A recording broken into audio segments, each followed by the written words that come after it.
The clinking of ice against glass and the low murmur of conversation filled the dimly lit restaurant. I fidgeted with the hem of my black dress, the nicest one I owned, purchased on clearance last season. The fabric had pilled slightly under the arms, but in this lighting, I hoped no one would notice. The hostess had led me to a secluded corner table with a small candle flickering between two place settings, casting dancing shadows across the crisp white tablecloth.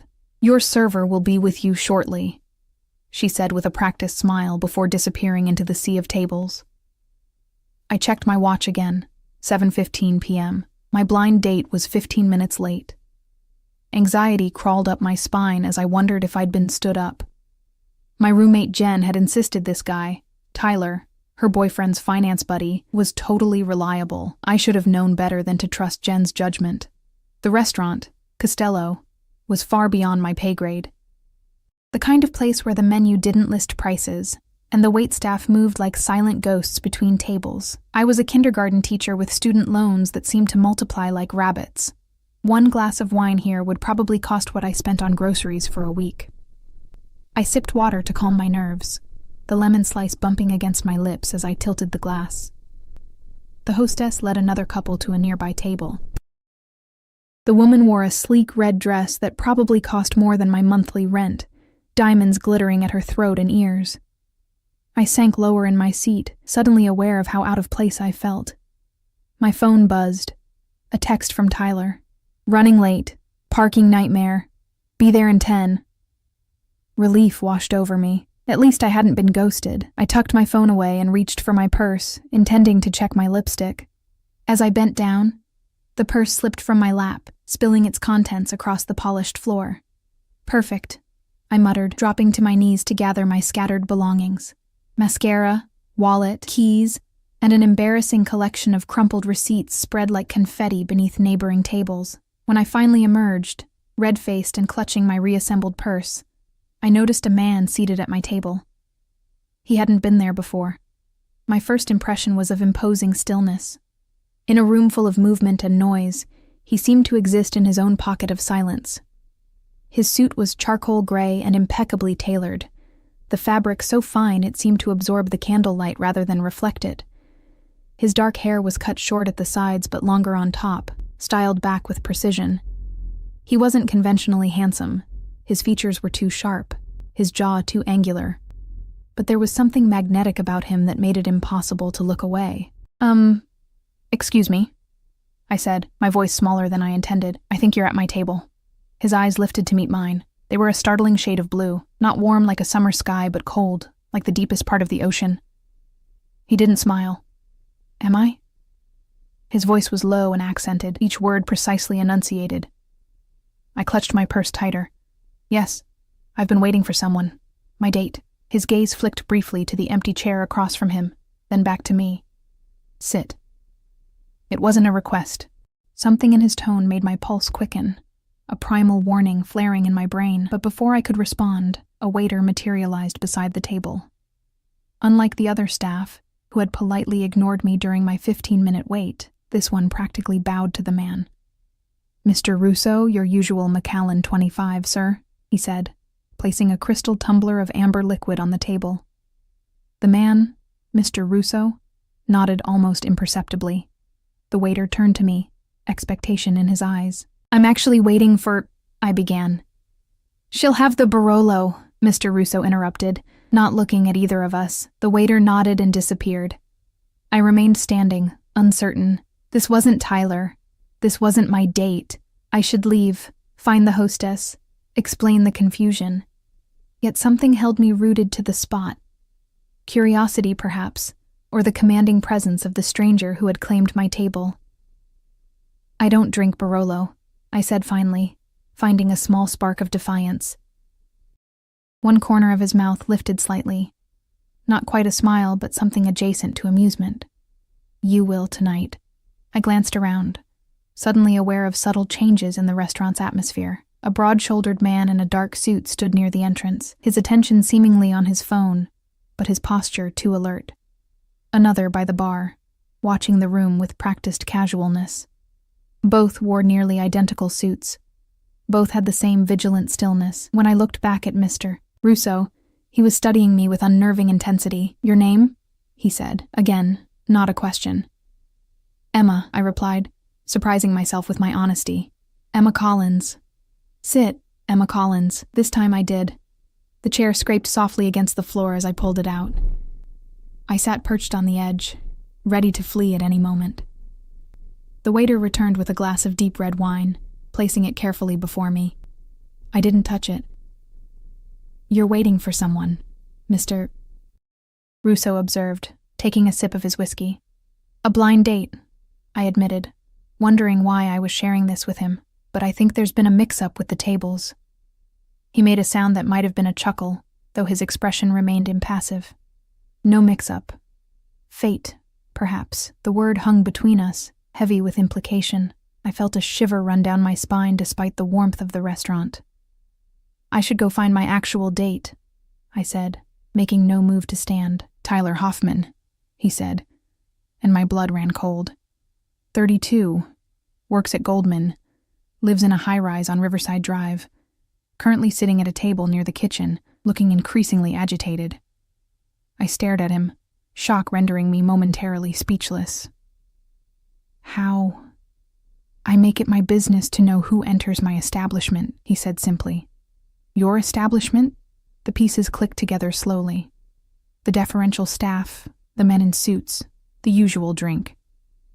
"You own this place?"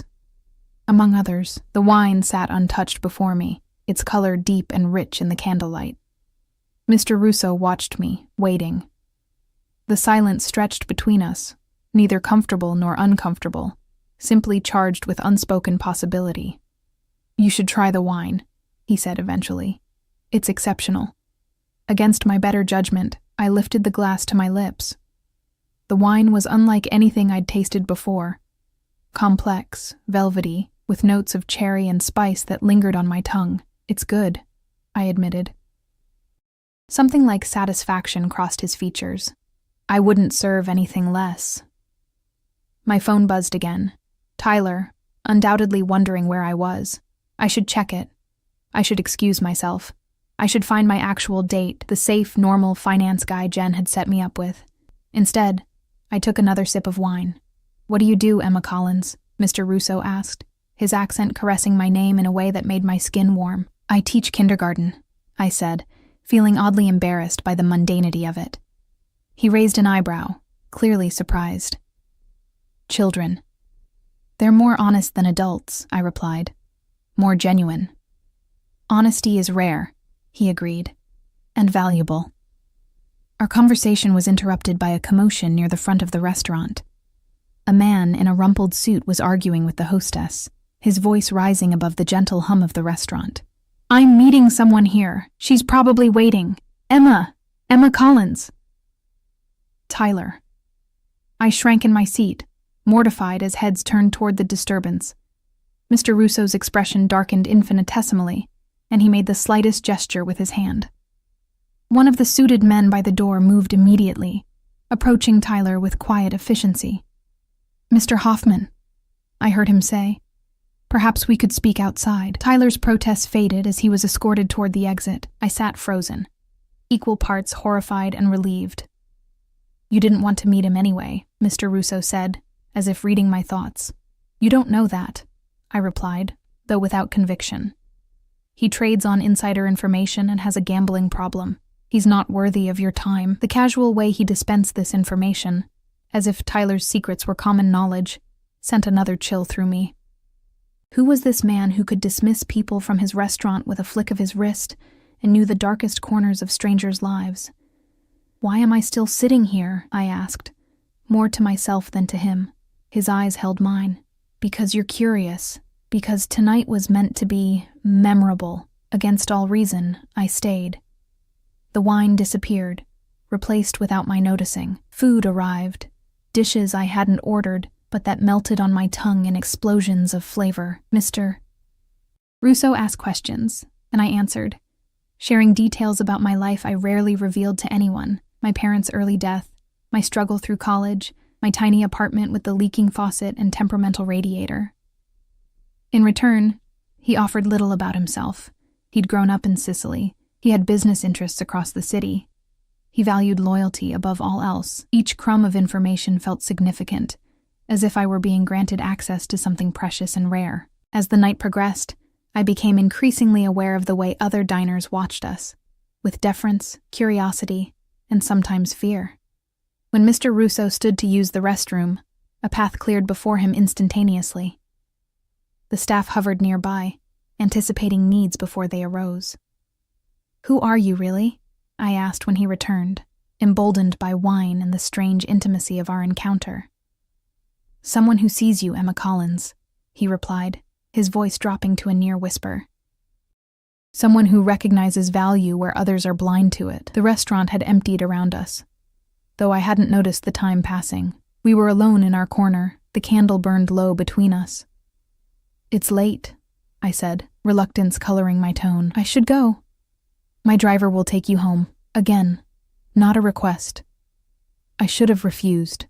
I should have called a rideshare. I should have done anything but accept a ride from this mysterious, dangerous man whose name I still didn't fully know. But when he stood and offered his hand, I took it. Outside, the night air was cool against my flushed skin. A sleek black car idled at the curb, another suited man holding the door open. Mr. Russo guided me with a light touch at the small of my back. The first time he had touched me all evening, the contact sent sparks racing across my skin. "Tomorrow," he said as I slid into the plush leather back seat. 7 o'clock. I'll send a car." It wasn't a question, but for the first time, I heard the faintest hint of uncertainty in his voice, as if he recognized that this, at least, required my consent. I should have said no. I should have laughed at the presumption. I should have gone home and forgotten this strange, unsettling encounter. Instead, I heard myself say, "Tomorrow." The door closed with a soft thud. Through the tinted window, I saw Mr. Russo watching as the car pulled away from the curb. Only then did I realize I still didn't know his first name, or exactly what kind of man could command such power and fear with mere gestures. As the car glided through the nighttime streets, my phone buzzed with messages from Jen and Tyler, demanding explanations. I turned it off, closing my eyes against the neon lights of the city. Tomorrow. The word echoed in my mind like a promise, or a threat. What I didn't know then was that by sitting at the wrong table, by the simple mistake of meeting Alessio Russo, the most feared man in the city, I had inadvertently changed the course of my life forever, and there would be no going back. I barely slept that night. My apartment, which had always felt like a cozy sanctuary despite its flaws, now seemed claustrophobically small. The dripping faucet I'd grown accustomed to sounded unnaturally loud in the darkness, each drop an accusation. What had I agreed to? What did I know about this man beyond his commanding presence and his apparent ownership of at least one high-end restaurant? Morning brought no clarity. I went through the motions of my daily routine, brushing my teeth while staring at my reflection in the bathroom mirror. Did I look different? Could my kindergartners sense the strange electricity running through my veins? "Miss Collins, your face is all red," observed Lily during circle time, her small finger pointing at my cheeks. "Is it?"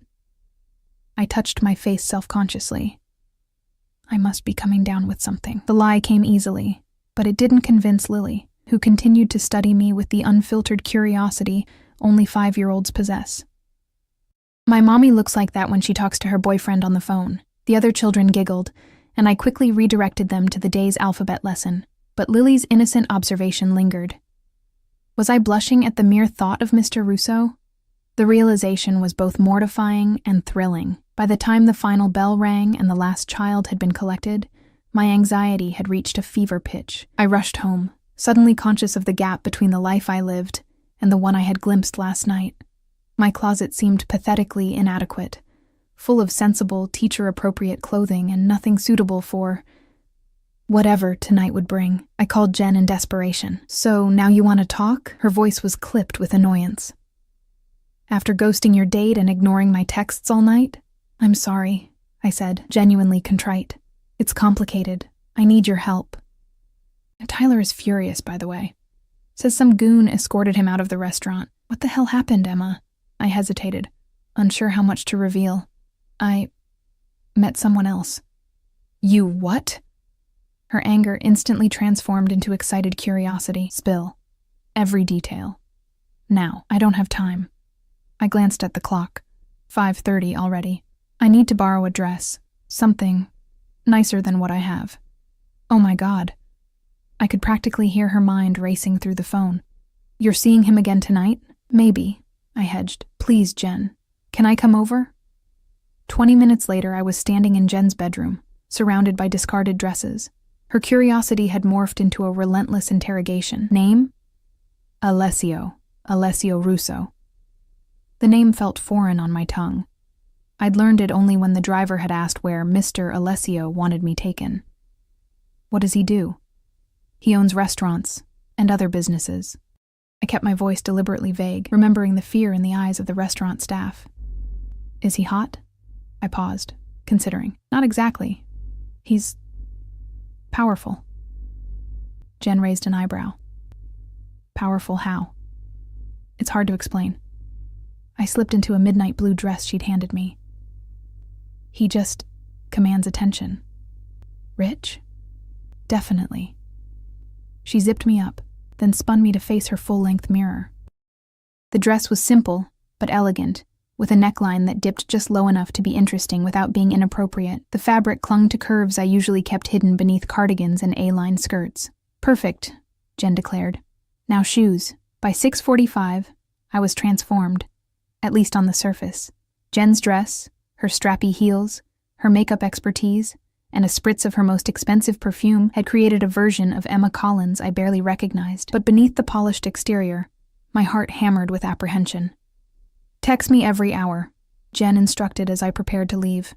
And if anything feels off, just call. I'll come get you. I nodded, though we both knew the fragile safety net of her promise would be useless against whatever force Alessio Russo represented. At precisely 7 o'clock, my phone buzzed with a text from an unknown number. Car waiting downstairs. The same sleek black vehicle from the previous night idled by the curb. The driver, a different one today, but with the same watchful stillness, opened the door without a word. I slid into the back seat, the buttery leather cool against my bare legs. Where are we going? I asked as we pulled into traffic. Mr. Russo's residence, miss. My stomach tightened. Not a restaurant or public place, but his home. The car wound through the city, eventually turning onto streets lined with mansions set back from the road.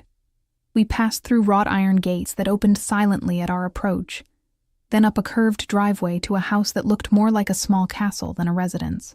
Stone walls rose 3 stories high, with large windows glowing warmly against the twilight. Perfectly manicured gardens stretched in every direction, and a fountain bubbled softly in the center of the circular drive. We've arrived, miss, the driver said unnecessarily, opening my door. The front entrance stood open, revealing a marble foyer with a sweeping staircase. I stepped into the grandeur hesitantly, feeling like an imposter in my borrowed finery. Emma. Alessio's voice came from my right. He emerged from what appeared to be a study, still in business attire, a navy suit that made his eyes seem even more piercingly blue. You look beautiful.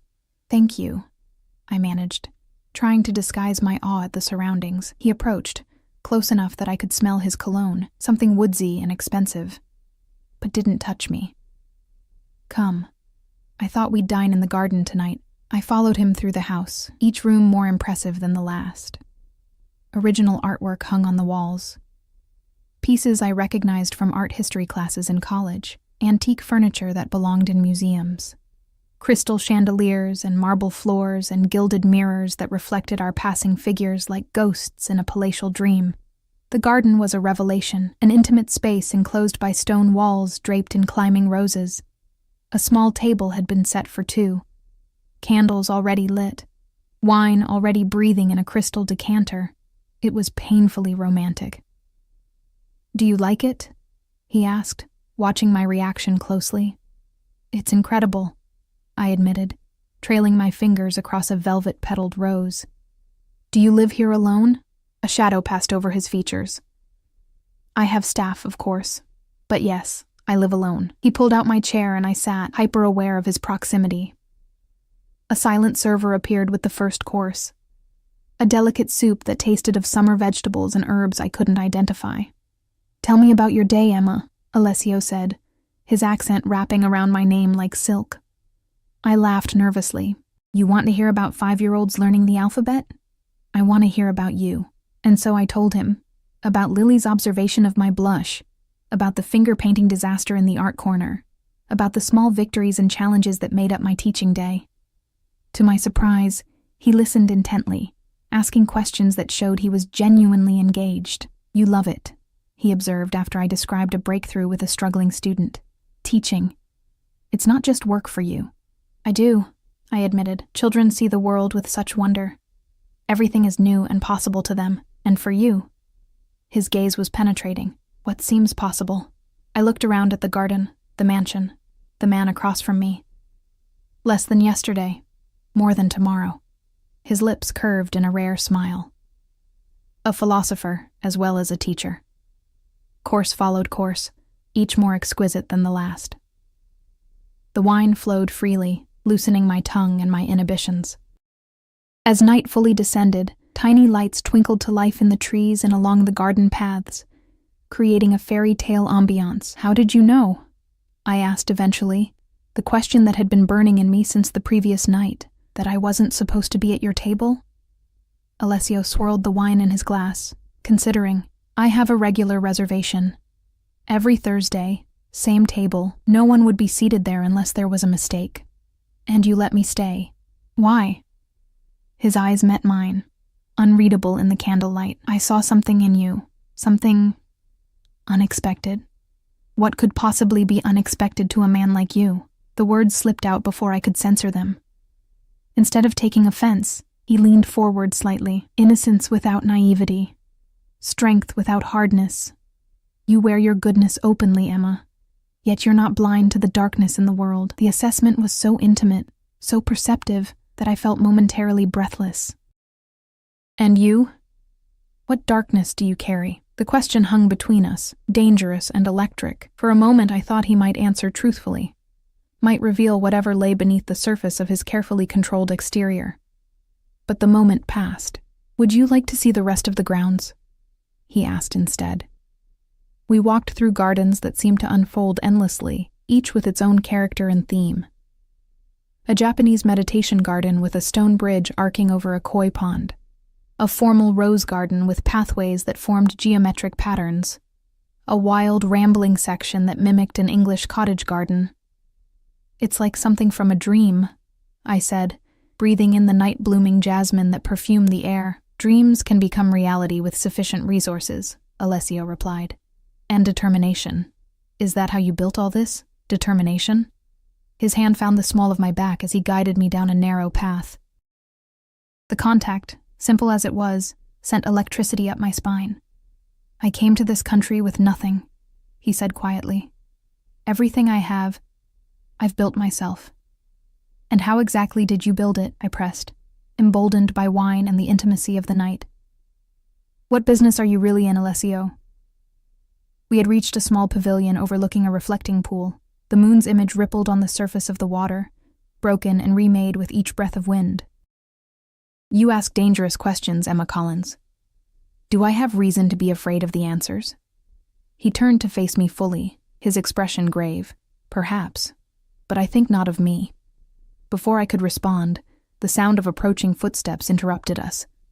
A man in a suit, one I recognized from the restaurant, appeared on the path. Mr. Russo. He spoke in Italian, rapid and urgent. Alessio responded in the same language, his tone sharp with authority. The exchange continued for several moments, tension evident in both men's postures. I stood awkwardly to the side, understanding nothing but sensing that something significant was happening. Finally, Alessio turned back to me. I apologize, Emma. There's a matter I must attend to. Is everything okay? A business concern. His expression had closed off, becoming the mask of the man I'd first met at the restaurant. Nothing for you to worry about. He escorted me back toward the house, his stride purposeful now, the leisurely exploration of the gardens forgotten. In the foyer, he stopped. My driver will take you home, he said, his tone professional, distant. I've enjoyed our evening. The abrupt dismissal stung more than it should have. That's it? I've enjoyed our evening? Something flickered in his eyes, regret, perhaps, or frustration. Emma, it's fine. I interrupted, pride rising to mask my hurt. Thank you for dinner. It was lovely. I turned to leave, but his hand caught my wrist, stopping me. His touch was gentle but unyielding. Tomorrow, he said, his voice low and urgent. There's a charity gala at the Metropolitan Museum. Come with me. I stared at him, confused by the sudden shift. A charity gala? With you? As my guest. His thumb traced small circles on the inside of my wrist, sending shivers up my arm. Say yes. I should have said no. I should have extracted myself from whatever dangerous web I was being drawn into. I should have gone home to my normal life with its normal problems and normal joys. What should I wear? I asked instead. Relief softened his features. I'll take care of it. Be ready at 7. He released my wrist and stepped back, control reasserted. But as the driver escorted me to the waiting car, I glanced back to see Alessio watching from the doorway, his expression unguarded for once. Hungry, possessive, and something else I couldn't name. The drive back to my apartment passed in a blur of confusion and conflicting emotions. Who was this man who lived in a palace, who commanded such deference, whose business concerns interrupted romantic evenings? And why had he chosen me? As the car pulled up to my building, the driver handed me a small velvet box. From Mr. Russo, he said. Inside was a delicate gold bracelet with a single charm, a tiny key fashioned from what appeared to be actual gold. There was no note, no explanation. Just the key, gleaming in the streetlight that filtered through the car window. What does it open? I asked the driver. He regarded me with something like pity in his eyes. That's for Mr. Russo to tell you. I climbed the stairs to my apartment in a daze, the bracelet clutched in my hand. Only when I was inside, door locked and chain in place, did I notice the changes. The dripping faucet no longer dripped. The temperamental radiator hummed with steady heat. The cracked window in the living room had been replaced with new glass. Even the ancient refrigerator had been swapped for a sleek, modern model. On my kitchen counter sat a single red rose in a crystal vase, with a card bearing just 2 words in elegant script. Until tomorrow. I sank onto my sofa, the bracelet still in my hand, its golden key catching the light. What had I gotten myself into? And more troublingly, why didn't I want to escape? The package arrived at noon the next day. 2 men in black suits delivered it, one carrying the large white box, the other scanning the hallway with watchful eyes. Neither smiled when I opened the door. From Mr. Russo, said the first man, extending the box toward me. I accepted it wordlessly, feeling the weight of whatever was inside. The men departed without another word, their footsteps echoing down the stairwell. With trembling fingers, I untied the satin ribbon. Nestled in layers of tissue paper lay a gown of such exquisite beauty that I gasped aloud. The fabric was a deep emerald green that shimmered subtly as I lifted it from the box. Silk so fine it felt like water running through my hands. The design was deceptively simple. A fitted bodice with a sweetheart neckline, thin straps, and a skirt that would undoubtedly flow like liquid when worn. Beneath the dress was another smaller box. Inside, I found emerald earrings that caught the light and refracted it into tiny rainbows on my ceiling. Real emeralds, not costume jewelry or synthetic stones, but actual gems that probably cost more than my annual salary. The implications weren't lost on me. Alessio wasn't just inviting me to a charity gala. He was marking me as his. The dress, the jewelry. These were statements of ownership as much as gifts.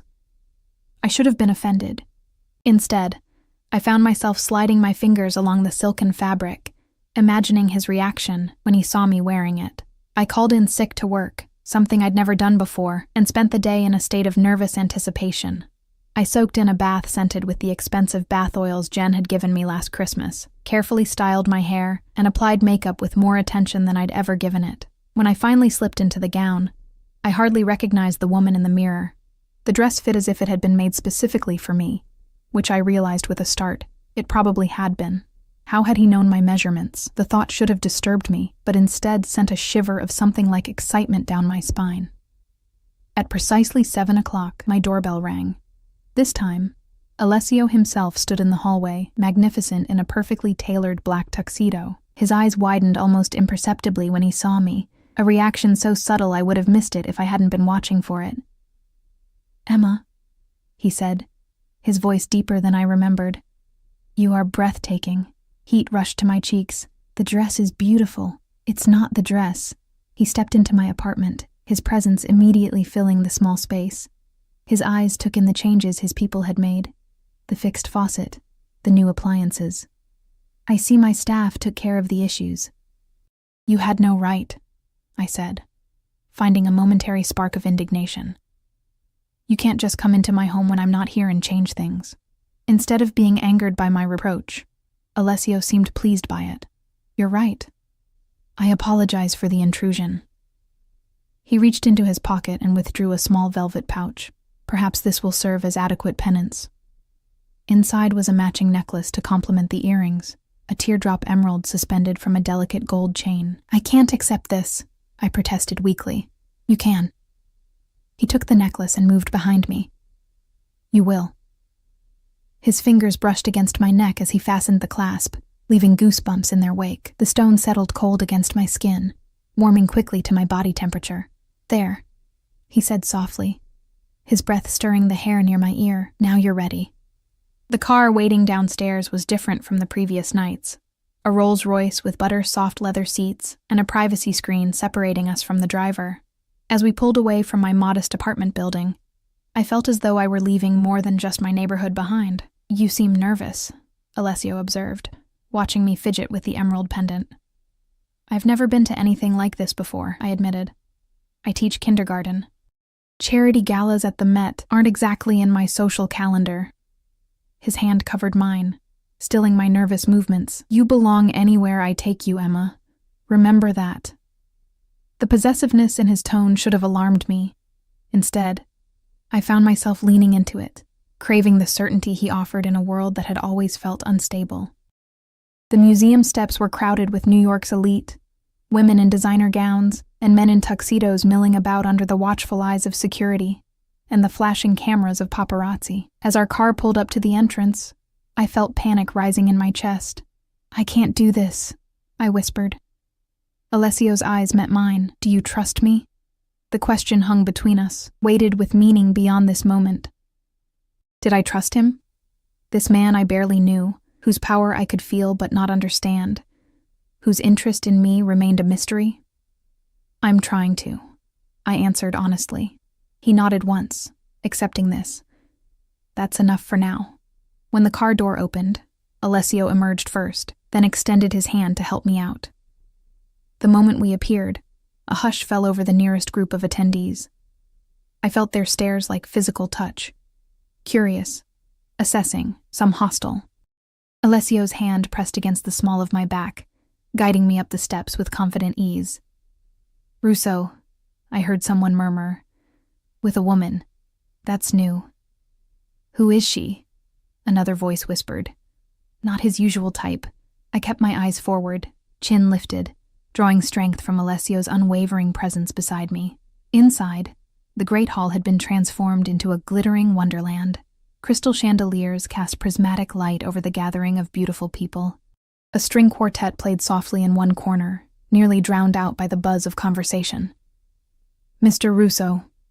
A silver-haired man approached us immediately, hand extended. "We weren't sure you'd attend this year, Senator." Alessio greeted him with a nod, briefly clasping the offered hand.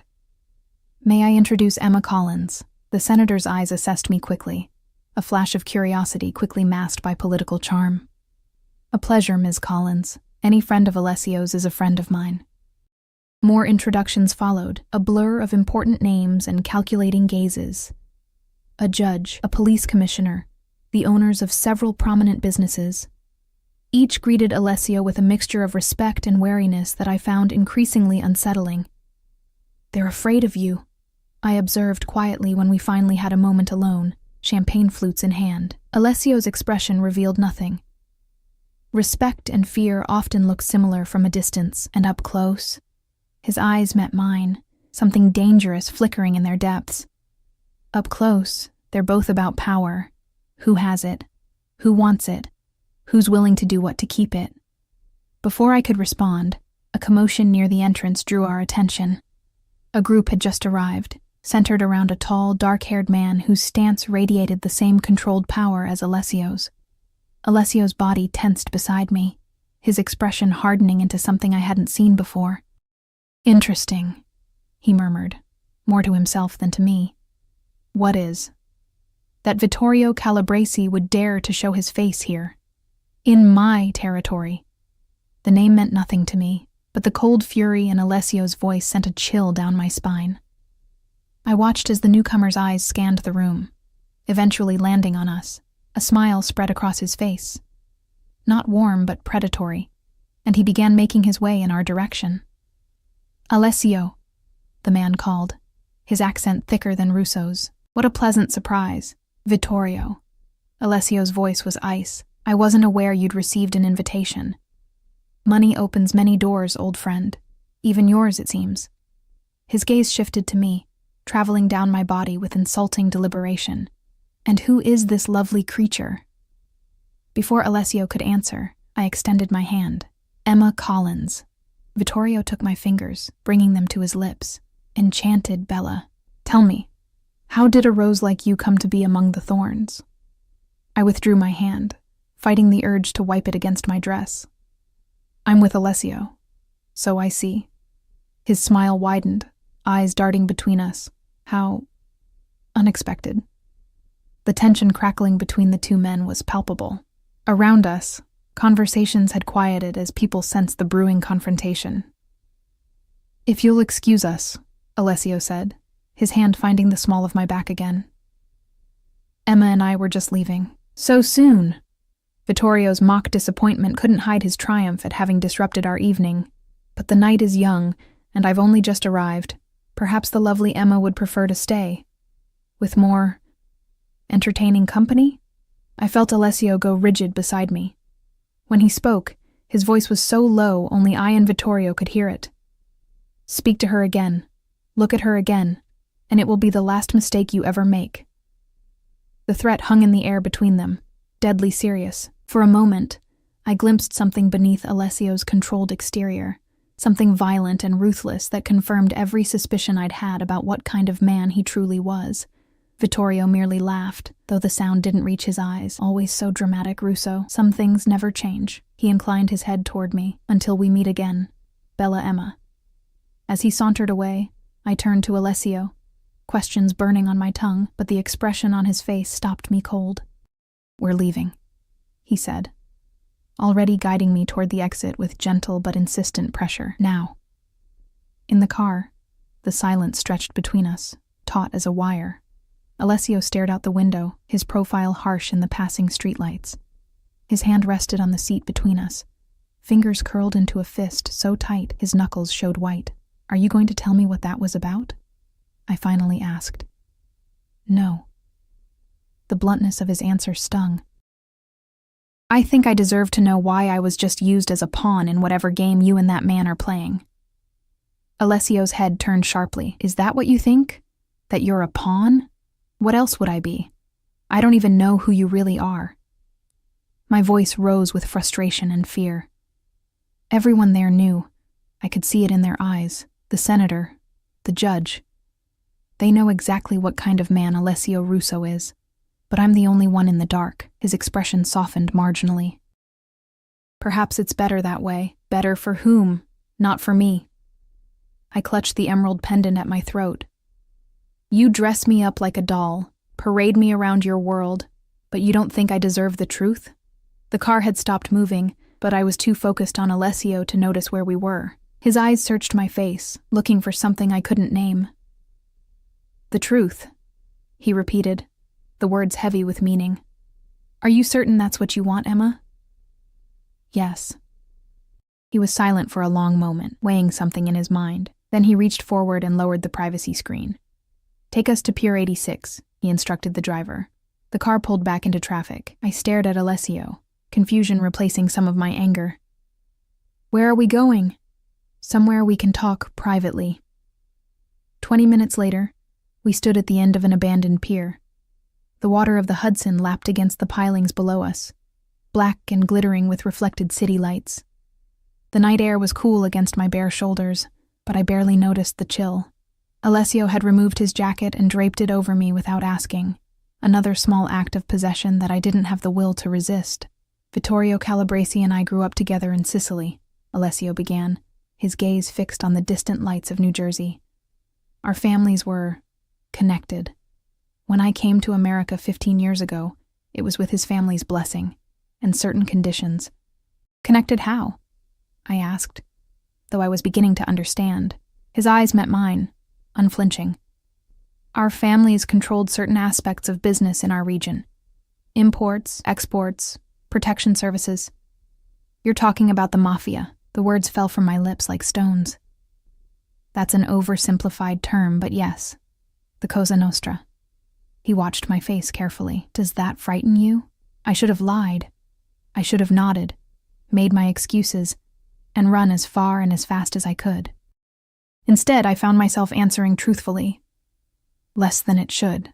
Something like relief flickered across his features. The agreement was that I would establish myself here, in New York, and operate independently, but with ties to the old country. For years, it worked. I built my businesses, legitimate businesses, Emma, restaurants, real estate, import companies. Yes, there are other ventures that operate in gray areas, but nothing like what my father was involved in. And Vittorio? Alessio's jaw tightened. 6 months ago, he arrived in New York, uninvited, unwelcome. He's been attempting to undermine certain aspects of my business. Tonight was a power play, showing himself in public at an event he knows I always attend. Using me to get to you, I surmised. Yes. The honesty was refreshing, even as the implications terrified me. Why me, Alessio? Why did you let me stay at your table that night? Why all of this? I gestured to the dress, the jewelry, the night. He turned to face me fully, his expression more open than I'd ever seen it. Because from the moment I saw you, I knew you were different, pure in a way I've never known, untouched by the darkness I've lived in. I'm not some innocent child, I protested. No, you're a woman. Strong, intelligent, compassionate. His hand came up to cup my cheek, his touch surprisingly gentle for a man with so much violence in his past. Do you have any idea how rare that is in my world? How precious? The raw emotion in his voice made my heart stutter. I'm a kindergarten teacher from Queens. There's nothing special about me. Everything about you is special, Emma Collins. His thumb traced my lower lip, sending sparks of electricity down my spine. And now that I've found you, I don't intend to let you go. The possessiveness in his declaration should have repelled me. Instead, I found myself leaning into his touch, craving the certainty he offered in a world that had always felt unstable. I can't be part of your world, I whispered. The violence, the danger. You won't be. His voice was firm, resolute. I'll keep that separate. Always. You'll never see that side of me, never be touched by it. You can't promise that. Not after tonight. His expression darkened. Vittorio was a mistake. One that will be corrected. The calm way he said it sent a chill through me. What does that mean? It means you don't need to worry about him anymore. I stepped back, breaking contact with his hand. Are you going to kill him? Alessio's silence was answer enough. I can't be with someone who solves problems that way, I said, my voice stronger than I felt. I won't. For a long moment, he said nothing, his expression unreadable in the dim light of the pier. Then, slowly, he nodded. For you, he said finally, I'll find another solution. Relief washed over me, followed immediately by the unsettling realization of what had just happened. I had somehow acquired the power to influence a man who terrified senators and judges. Come, he said, extending his hand toward me. It's getting cold. Let me take you home. I hesitated, standing at the precipice of a decision that would change my life irrevocably. If I took his hand now, knowing what I knew, there would be no going back. I would be choosing this man, this dangerous, complicated, possessive man, and all that came with him. Emma, he said softly, trust me. As I placed my hand in his, I felt the weight of the golden key charm against my wrist, the key he had given me after our second night together. I still didn't know what it opened. Perhaps it was symbolic, access to his world, his heart, his truth. Or perhaps it was literal, a key to a gilded cage he was building around me. Either way, as his fingers closed around mine, I knew I had just turned that key in its lock. For better or worse, I had chosen Alessio Russo. And there would be consequences neither of us could foresee. The next few weeks passed in a whirlwind of contradictions. By day, I was still Miss Collins, guiding tiny hands through finger painting and phonics. By night, I entered Alessio's world of luxury and unspoken power. He never took me to another public event after the disastrous charity gala. Instead, our evenings were spent in the privacy of his mansion or at his restaurants after closing hours. I kept waiting for regret to settle in, for the rational part of my brain to finally overcome whatever spell Alessio had cast over me. Instead, I found myself falling deeper under his influence, craving his presence when we were apart. "You're different," Jen observed over coffee one Saturday morning. We'd barely seen each other since the night she'd lent me the blue dress. Distracted. "And you're always checking your phone." I glanced guiltily at my cell, which I'd placed face up on the cafe table. "Sorry. Work stuff." "Bullshit."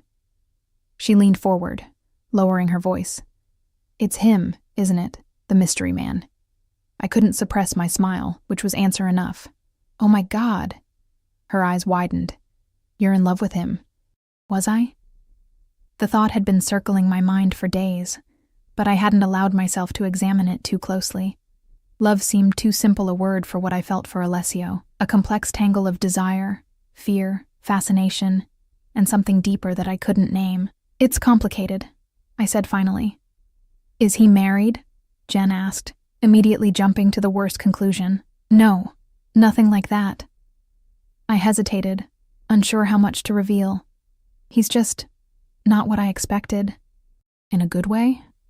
I thought of Alessio's tenderness when we were alone. The way he listened when I spoke about my students or my dreams, how he'd kept his promise not to involve me in the darker aspects of his life. "Yes," I said, "in a good way." But even as I spoke, my phone lit up with a notification. A text from Marco, Alessio's most trusted bodyguard, who had somehow become my shadow whenever Alessio couldn't be with me himself. "In position outside. Take your time." I'd grown accustomed to the constant surveillance, telling myself it was Alessio's way of protecting me. But sometimes, in quiet moments like this, the reality of my new normal struck me with disturbing clarity. Later that evening, Alessio and I sat in his private library, a cavernous room lined with leather-bound books and warmed by a crackling fireplace. I was curled against him on a velvet sofa, his arm draped casually around my shoulders as he read through business documents. "Move in with me," he said suddenly, the words falling into the comfortable silence between us. I sat up, startled. "What?" "Move in with me," he repeated, setting aside his papers. "This house is too large for one person, and you're here most nights anyway." It was true. My tiny apartment had begun to feel like a temporary stop between visits to Alessio's world. "I can't just abandon my life," I protested weakly. "What life?"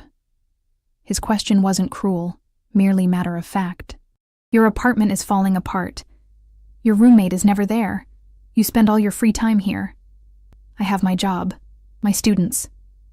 "You would still have your job." His hand found mine, fingers intertwining. "Nothing would change except your address." Everything would change, and we both knew it.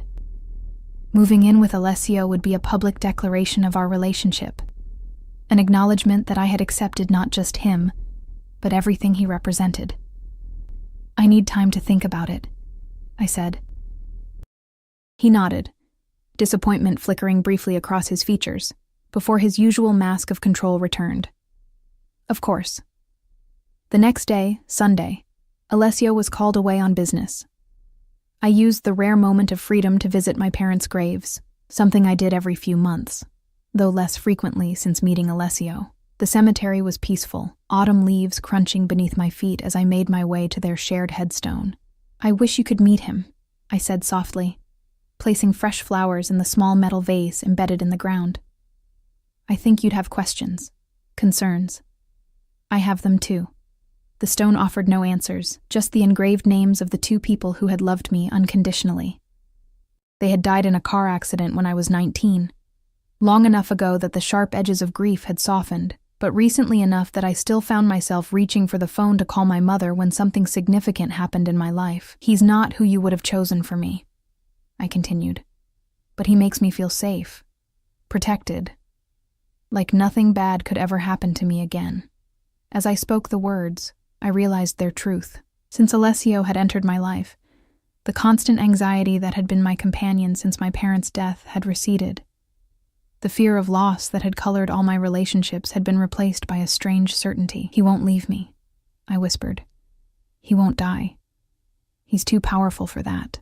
The delusion of this thought struck me even as I voiced it. No one was immune to death or disaster, perhaps especially not a man in Alessio's position. Lost in these thoughts, I didn't notice the black SUV parked near the cemetery gates until I was almost upon it. The window rolled down, revealing a face I recognized with a jolt of fear. Vittorio Calabresi. "Bella Emma," he called, his accent thick with false warmth. What a fortunate coincidence. I froze, every instinct screaming danger. There was no coincidence here. He had followed me, waited for a moment when I was alone. "Mr. Calabresi," I managed to keep my voice steady. "I was just leaving. Please, allow me to give you a ride." The rear door swung open. "I insist." The threat was implicit. I glanced around, hoping to see Marco or one of Alessio's other men, but the cemetery was deserted on this chilly Sunday afternoon. "That won't be necessary," I said, already reaching for my phone. "I have my own transportation." Before my fingers could touch my purse, a man stepped out from behind a nearby mausoleum, one of Vittorio's guards, his intention clear in his stance. "I think you misunderstand, Bella," Vittorio said, smile still in place. "This is not an invitation you can decline." My heart hammering, I calculated my options. Running would be futile. Screaming might bring help, but more likely would just accelerate whatever Vittorio had planned. "What do you want?" I asked, stalling. "Just a conversation." "About our mutual friend," he gestured to the open door. "Please, I would hate for this to become unpleasant." With no viable alternative, I slid into the back seat beside him, my body rigid with fear. The door closed with a soft click that sounded to my ears like a prison cell locking. "Relax," Vittorio said as the car pulled away from the curb. "If I wanted to hurt you, we wouldn't be having this civil conversation." "Then what do you want?" "Information." His dark eyes studied me with calculating interest. "How much has Alessio told you about his operation? About our history?" "Nothing," I lied. "We don't discuss his business." Vittorio laughed, the sound surprisingly genuine. "Ah, he plays the gentleman with you. How charming. And convenient. If you're trying to turn me against him, not at all. I simply want you to understand your situation clearly." He leaned back, watching me with something like pity. "Do you know why he chose you, Emma Collins? A kindergarten teacher with no connections, no wealth, no power?" The question echoed my own doubts, ones I'd been trying to silence since the night Alessio had first invited me to sit at his table. "He cares for me," I said, the words sounding hollow even to my own ears. "Perhaps, in his way." Vittorio's smile turned knowing. "But more importantly, you are malleable, impressionable. With no family to ask difficult questions, no connections to his world who might warn you." His words struck too close to home. I turned away, watching the unfamiliar streets pass outside the window. "Where are you taking me? Just for a drive? To finish our conversation without interruption?" He reached into his jacket pocket and withdrew a phone. My phone. He must have had it lifted from my purse without my noticing. "Ah, look. Your protector is calling." Alessio's name flashed on the screen. Vittorio let it ring, his smile widening as he watched my reaction. "He keeps you on a very short leash, doesn't he? Calls to check in, has his men follow you everywhere?" He tossed the phone onto the seat between us. "Tell me, do you ever wonder if it's not protection he's providing but surveillance? You don't know anything about our relationship," I I snapped, reaching for my phone. Vittorio caught my wrist. I know more than you think. I know that 3 months ago, Alessio received word that his enemies were looking for leverage against him. I know that the very next day, he happened to meet a beautiful, vulnerable young woman with no family ties. The implication hit me like a physical blow. You're saying he planned our meeting? That's ridiculous. I sat at his table by accident. Did you? His grip on my wrist tightened. Are you certain the hostess wasn't instructed to seat you there? That your friend's blind date suggestion wasn't arranged? Doubt crept in like poison. Could it be true? Had our entire relationship been orchestrated from the beginning? He would do whatever necessary to protect his interests, Vittorio interrupted, including creating the perfect girlfriend, one who appears to have no connection to his business, who could be used as a shield against his enemies or as bait for a trap. My phone rang again. Alessio's persistence suggested he already knew something was wrong. What do you want from me? I asked again, my voice barely above a whisper. Currently, nothing. Vittorio released my wrist. Consider this a courtesy call. A warning from someone who knows Alessio Russo better than anyone. He is not who he pretends to be with you. The car had circled back, returning to the cemetery where my parents lay. As it rolled to a stop, Vittorio leaned close, his breath hot against my ear. Ask him about Sofia, he whispered. Watch his face when you say her name. Before I could respond, the door opened. I scrambled out, clutching my phone like a lifeline. The SUV pulled away immediately, leaving me alone with Vittorio's poisonous words echoing in my mind. By the time I reached my apartment, missed calls and messages had filled my phone. I responded to Alessio with a brief text. I'm fine, needed some time alone, but couldn't bring myself to answer when he called again. Who was Sofia? Why would her name affect Alessio? And most disturbingly, had our meeting truly been orchestrated? I spent a sleepless night turning these questions over in my mind. By morning, I had reached a decision. I would confront Alessio directly, ask about Sofia, watch his reaction just as Vittorio had suggested. His response would tell me everything I needed to know. When I arrived at school the next day, the principal called me into her office immediately. Emma, she said, her expression grave. There's been an incident. I'm afraid I need to place you on administrative leave. What? I stared at her in confusion. What incident? She slid a folder across her desk. Inside were printouts of emails from my school account to a parent, containing inappropriate comments about their child. These aren't mine, I protested, scanning the messages with growing horror. I never wrote these. The technology department confirmed they came from your account, she said, sympathy mixing with professional distance. We have to investigate. It's standard procedure. I left the school in a daze, clutching the folder of fabricated evidence.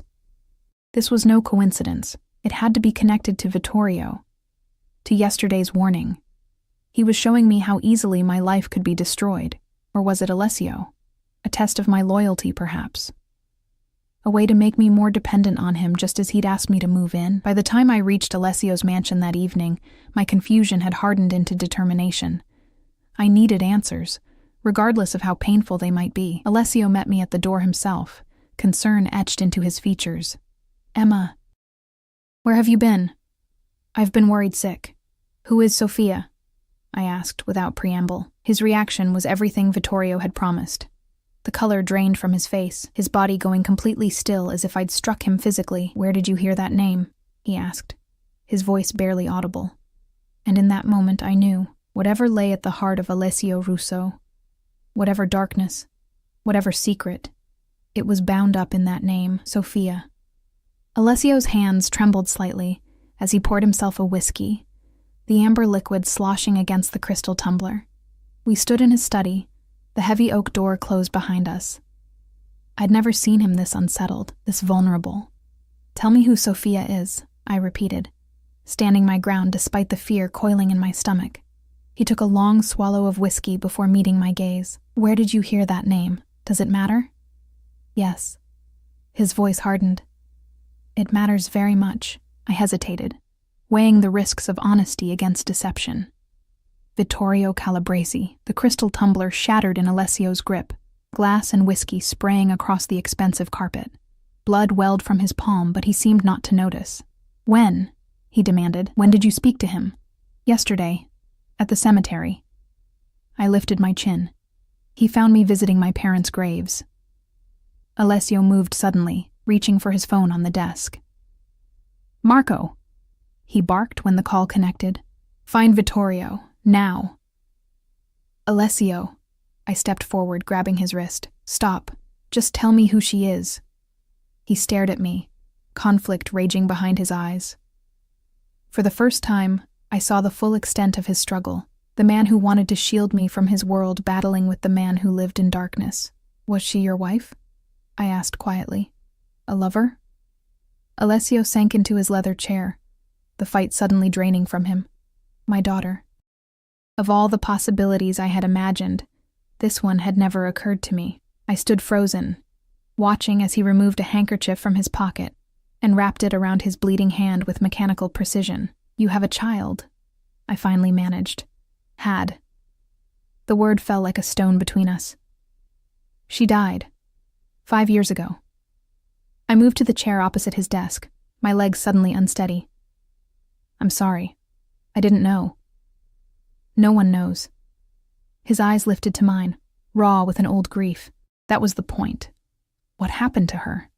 Alessio was silent for a long moment, his gaze fixed on some middle distance. When he spoke, his voice was flat, as if reciting facts about someone else's life. "Sophia was 3 when she was taken. A retaliation kidnapping. My enemies using her to control me." His hand clenched around the bloodied handkerchief. "I did everything they asked, gave them territory, money, influence, but it wasn't enough." Horror crept through me as I began to understand where this story was heading. "Alessio." "I found her 2 weeks later," he continued, as if he hadn't heard me. "In an abandoned warehouse. She was already gone." Tears spilled down my cheeks, but Alessio's eyes remained dry. His grief calcified into something harder than sorrow. "After that, I erased her." His voice dropped to nearly a whisper.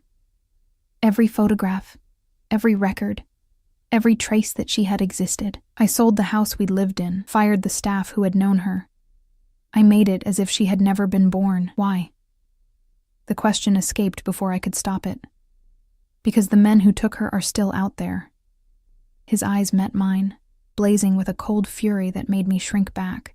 "And when I find them, when I finally make them pay, I don't want them to know it's coming. I don't want them to have any connection between Sophia and me that might warn them." The magnitude of his pain, and his rage, stole my breath. This wasn't just grief.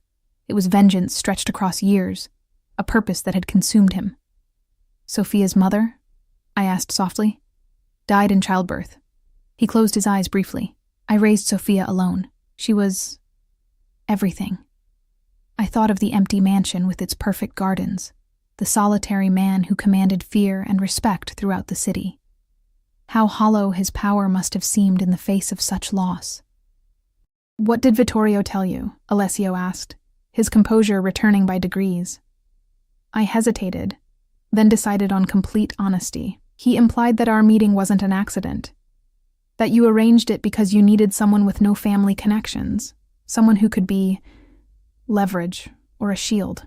A bitter laugh escaped him, and you believed him. It wasn't a question, and I couldn't deny the doubt that had taken root. I don't know what to believe anymore. "Did you arrange for me to sit at your table that night?" "No." His answer was immediate and firm. "That was chance, Emma. Nothing more." "Then why me? Why did you let me stay?" Alessio rose from his chair and moved to the window, staring out at the darkness beyond. "Because when you smiled at the waiter, a genuine smile, not the practiced ones I see every day, something inside me recognized you."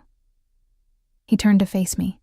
"You reminded me that goodness still exists in the world, that not everything beautiful gets destroyed." The raw honesty in his voice made my chest ache. I wanted to believe him, needed to believe him, but Vittorio's words still echoed in my mind. "There's more," I said, forcing myself to continue. "I was placed on administrative leave today. Someone sent inappropriate emails from my school account, emails I never wrote." Alessio's expression darkened. "Vittorio, Or you, I challenged. To make me more dependent on you, just as you asked me to move in. He crossed the room in 2 strides, kneeling before my chair and taking my hands in his. Emma, look at me. His eyes locked with mine, intense and unwavering. I would never hurt you. Not your career, not your reputation, not your freedom. Never. I searched his face for any hint of deception and found none. Then why is this happening? Because Vittorio knows I care for you. His grip tightened on my hands. He's using you to get to me, just as my enemies use Sofia. Fear clutched at my heart. Am I in danger? Not while I'm alive. The certainty in his voice was absolute. But this is why I wanted you to move in. Not to control you. To protect you. The pieces were falling into place. His possessiveness, the constant security, his reluctance to let me out of his sight. It wasn't obsession driving him, but terror. The fear of losing someone else he cared for. What happens now? I asked. Now I end this, once and for all. He stood, resolution hardening his features. Vittorio has crossed a line he cannot uncross. Alarm shot through me. Alessio, no, I promised you I wouldn't kill him, he interrupted. And I'll keep that promise. But he will leave New York, tonight. He will never contact you again, and he will pay for threatening what's mine. The possessiveness in his voice should have disturbed me. Instead, it offered a strange comfort, the certainty that I was valued, protected, cherished. Come with me, Alessio said suddenly. Where? There's something I need to show you. He led me through the mansion, up the grand staircase, and down a hallway I'd never explored before. At the end stood a door, simple, unadorned, unlike the ornate entrances to other rooms. Alessio withdrew a key from his pocket, identical to the charm on the bracelet he'd given me. This room has been locked for 5 years, he said quietly. No one has entered it since the day I returned to this house without her. The door swung open to reveal a child's bedroom, preserved like a time capsule. Soft pink walls, a canopy bed with fairy lights woven through the fabric, shelves lined with stuffed animals and books. In the corner stood an easel with a half-finished painting, bright colors splashed across the paper in the unmistakable style of a toddler. Sofia, I whispered, tears filling my eyes again. Alessio remained in the doorway, unable or unwilling to step inside. The key I gave you. It opens this room. I wanted you to know, to understand, why you are the way you are, I finished for him. He nodded, his expression more vulnerable than I had ever seen it. I couldn't save her, but I can save you. In that moment, I understood the true nature of Alessio's feelings for me. Not possession, not control, but protection. The desperate need to prevent history from repeating itself. His love was damaged, twisted by trauma and loss. But it was real. I'm sorry about your school, he said after a long silence. I'll fix it. The emails will be traced to Vittorio's people. Your reputation will be restored, and Vittorio will never bother you again. His tone made it clear the matter was settled. I should have pressed further, demanded details, set boundaries. Instead, I found myself stepping into his embrace, my head resting against his chest, where I could hear the steady beat of his heart. Stay here tonight, Alessio murmured into my hair. Please. I nodded against his chest. I'll stay. That night, as Alessio held me in his bed, I made a decision that would irrevocably alter the course of my life. I couldn't undo his past, or heal his wounds completely. I couldn't bring back Sofia, or erase the violence in his world. But I could offer him something he hadn't had in 5 years. Hope. A future. A reason to build rather than destroy. I'll move in, I whispered into the darkness, but on my terms. I felt him go still beside me. What terms? I keep my job. I keep my friends. I'm not a prisoner in a golden cage, Alessio, of course. And no more secrets. I propped myself up on one elbow, looking down at his face in the moonlight filtering through the windows. I want to know everything, the good and the bad. I can't live in the dark. He hesitated at this, conflict evident in his expression. There are things about my business, my past, that would put you in danger if you knew them. I'm already in danger, I countered. Keeping me ignorant doesn't protect me. It makes me vulnerable. Like today. Alessio considered this, his thumb tracing patterns on my bare shoulder. You're right, he admitted finally. No more secrets. I laid my head back on his chest, listening to the strong, steady rhythm of his heartbeat. And one more condition. Name it.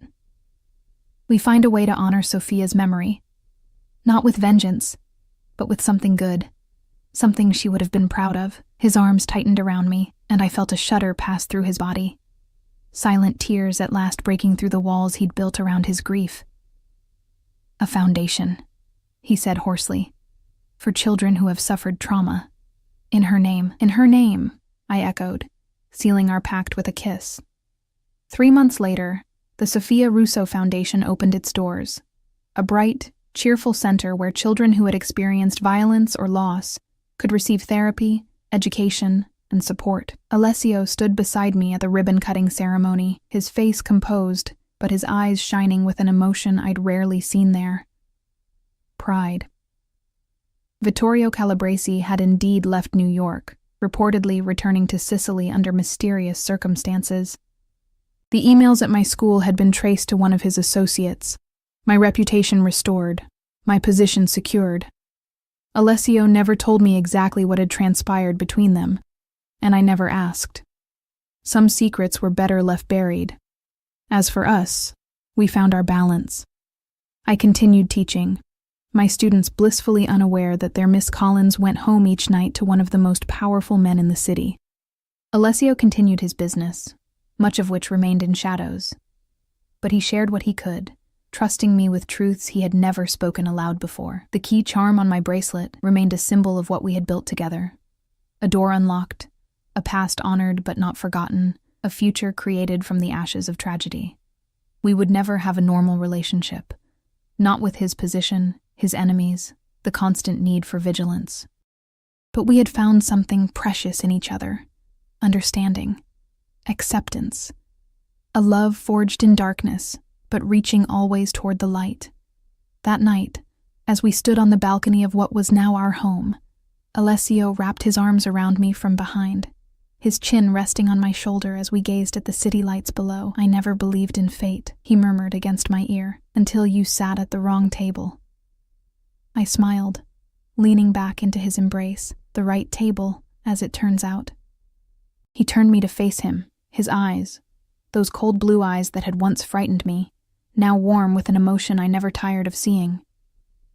Ti amo, Emma Collins, he said softly. With everything I am, and I love you, I replied, shadows and all. As his lips met mine, I knew this was no fairy tale ending. There would be challenges ahead, dangers I couldn't foresee, compromises I would have to make. But I had chosen this life with open eyes, had chosen this complicated, damaged, fiercely loving man. And in that choice, I had found my own power, my own voice, my own unexpected destiny. Sometimes the wrong table is exactly where you're meant to be.